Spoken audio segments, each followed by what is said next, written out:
quizás el mejor momento precisamente para recordar que un funcionario, o digamos un servidor público, es dueño de sus acciones y que da igual quién lo haya nombrado, porque una vez asume el cargo solo depende de él o de ella actuar con autonomía y desoír cualquier presión impropia o cualquier orden perversa. Lo contrario, decir que nada depende del servidor público, porque las presiones son tan fuertes que uno no puede vencerlas, sería despojar de cualquier responsabilidad a Álvaro García Ortiz por su condena. Todo gobierno quiere que el fiscal general del Estado se comporte como un ministro, y García Ortiz quiso someterse y pudo no hacerlo. García Ortiz es culpable de lo que le ocurrió, porque no era inexorable. Teresa Peramato es la persona elegida por el gobierno para sustituir a García Ortiz. Ni es ministra, ni ha sido ministra de Justicia, ni ha sido candidata socialista, ni ha incurrido que se sepa en una desviación de poder. De manera que, dada su trayectoria, será declarada idónea por el Consejo General del Poder Judicial y lo que haga como fiscal general del Estado ya dependerá de ella. Nada se ha retorcido tanto en estos años como la palabra progresista. ¿Qué tiene de progresista la desviación de poder del equipo Dolores Delgado y Álvaro García Ortiz? Esto, ascender a la jefa que antes te ascendió a ti, ¿es progresista? ¿Qué tiene de progresista vulnerar los derechos de un ciudadano mediante la revelación de sus secretos o prestarse a operaciones políticas a favor del gobierno? Si además el gobierno cambia de opinión y por tanto su concepción de lo que es progresista cambia también cada semana. Le vuelvo a robar la cita a la periodista Inés García de La Sexta, que se puede ser netamente progresista o netamente conservadora y ser netamente independiente. El netamente es el adverbio que le adosaron al adjetivo para darle un poco de énfasis. Hay que nombrar a alguien netamente progresista, un adverbio siempre sospechoso. Y es verdad que este etiquetado no le favorece en nada, pero lo que sea el mandato de Teresa Peramato dependerá de ella. Y por eso lo razonable es que la oposición afronte su nombramiento con la debida precaución, porque todavía no sabe si está ante una nueva ministra de Pedro Sánchez o ante una fiscal general digna de tal nombre. La brújula con La Torre.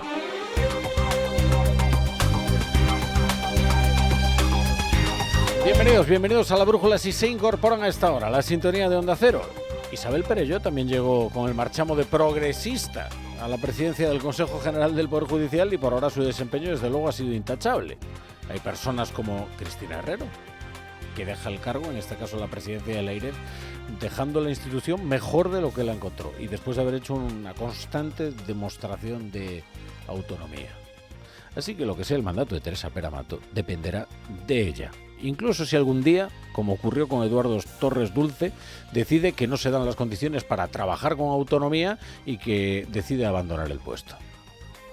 Bueno, vamos con las reacciones tras conocerse que el de Teresa Peramato es el nombre elegido por parte del gobierno para sustituir a Álvaro García Ortiz. Lo que dice Félix Bolaños ya es una forma implícita de presionar a la fiscal, porque le sugiere que debe continuar por la senda de su predecesor. Una persona con un compromiso feminista indiscutible para que se haga cargo de la Fiscalía General del Estado y continúe reforzando la autonomía, la independencia, el prestigio, la excelencia de la carrera fiscal, que por supuesto que nadie la pone en duda y que el Gobierno apoya también con este nombramiento una persona que lleva más de 35 años de trayectoria dentro de la carrera fiscal. Bueno, que siga reforzando como su predecesor la carrera fiscal y la fiscalía, hombre, no es lo más conveniente, ¿eh? No es el mejor ejemplo a seguir, ¿eh?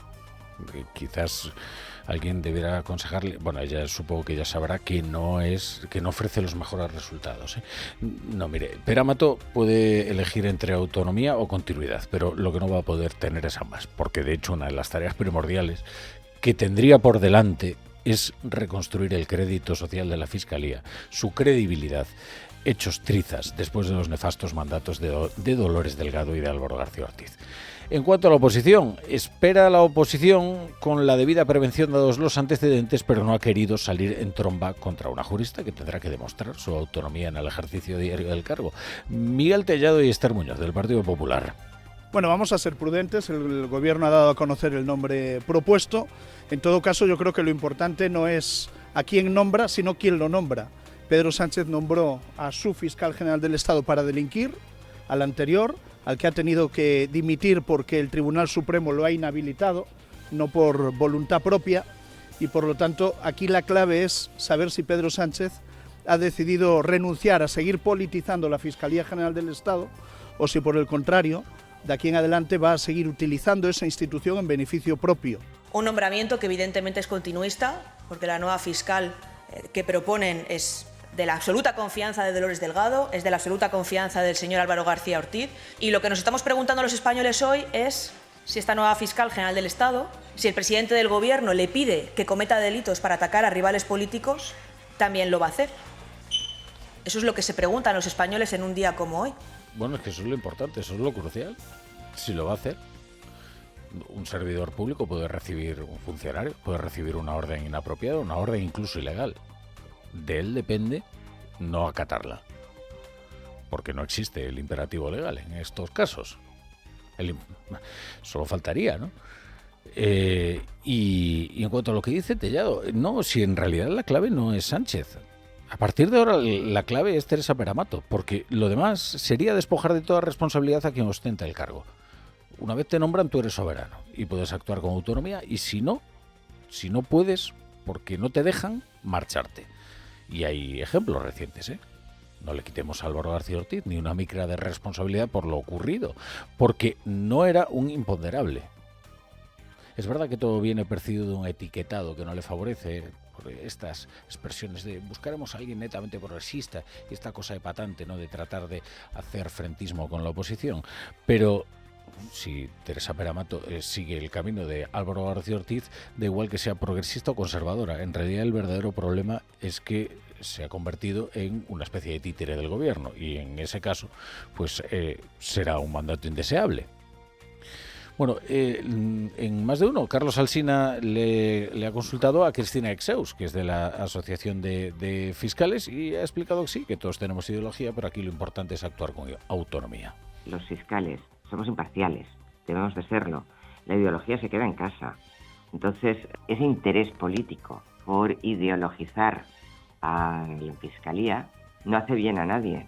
Desde luego, la sociedad puede apartarse perfectamente de un ministerio público que considera que actúa por razones políticas y no con los criterios de legalidad e imparcialidad. Bueno, ahora vamos a hablarles de lo último que conocemos de la investigación sobre la gestión de la DANA y sobre el día más importante de la vida de Carlos Mazón. Antes de nada, recordamos que nadie presenta sucesivas versiones de un mismo hecho si alguna de ellas es la verdad, porque precisamente se ofrecen distintas versiones para ocultar la verdad. Y lo que se ha revelado es que la enésima versión ofrecida de los hechos de aquella tarde es también mentira, o no es la verdad completa. Porque hoy sabemos, por la investigación judicial en marcha, que Maribel Vilaplana no dejó el parking hasta las 7:47. A esa hora fue cuando pagó el parking y salió con su coche. Eso no se compadece con el timing, con el cronograma ofrecido hasta ahora de lo ocurrido en aquella tarde. Ni por lo dicho por Maribel Vilaplana, ni por la versión de Carlos Mazón. Según habían dicho, a las 6:20 habían abandonado el restaurante El Ventorro y ahí se produció una zona de sombra en la que nadie sabía qué es exactamente lo que había ocurrido, porque Carlos Mazón no había llegado hasta las 8 de la tarde, hasta pasadas las 8 de la tarde, al CECOPI, tal y como está además documentado por las cámaras. Había una zona de sombra. Ahora, claro, el problema de las mentiras es que uno ya, que despierta todo tipo de especulaciones, es normal. Y ocurre que hasta las 7:47 de la tarde no salió el coche de Maribel Vilaplana, con lo cual todo lo que nos habían dicho hasta ahora pues no era verdad. No era verdad.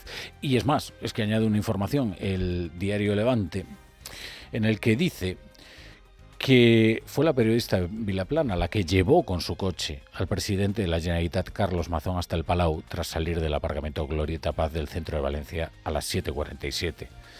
Eso le dicen fuentes del Partido Popular a este diario, que el jefe del Consejo se bajaba del vehículo de la comunicadora en las cercanías de la sede presidencial y luego ya entraba solo en el edificio, donde un asesor externo le ponía al tanto de la magnitud de lo que estaba sucediendo en la provincia de Valencia por los efectos de la Dana.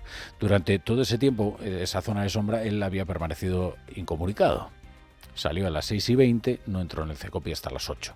Hoy sabemos que el coche de Maribel Vilaplana no salió hasta las 7:47 y que, según esta información del Levante, salió con Carlos Mazón en su interior, que le condujo a una de las calles aledañas a la sede de la presidencia, de la Generalitat de Valencia. Con lo cual, sea lo que ocurre esa tarde, lo que está claro es que se han pronunciado sucesivas mentiras para tratar de ocultarlo. Y esto, por cierto, puede tener, desde luego, alguna consecuencia, porque algunas de esas mentiras se pronunciaron en lugares donde la verdad era imperativa. En Onda Cero, La Brújula, Rafa La Torre.